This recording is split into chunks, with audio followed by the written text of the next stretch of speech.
Yehey! Kakain na! Gutom na ako! Okay, let us pray bago tayo kumain.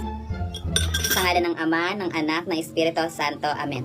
Maraming salamat po, Lord, sa pagkain ito. Maraming salamat po sa lahat ng blessings. Maraming salamat po sa paggabay. Maraming salamat po sa paglayo sa amin sa masama.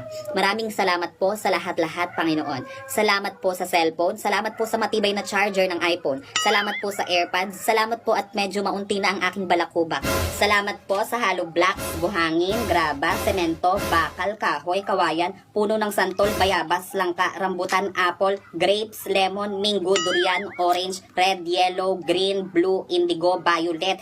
Salamat po sa mga isda, galunggong, biya, tilapia, bangus, balyena, pating, bilis, upo, kalabasa, singkamas, talong, sigarilyas, pane, sitaw, bataw, patani, kundol, patola, upo at kalabasa. At maraming salamat po sa baboy, ipis, lamong, ano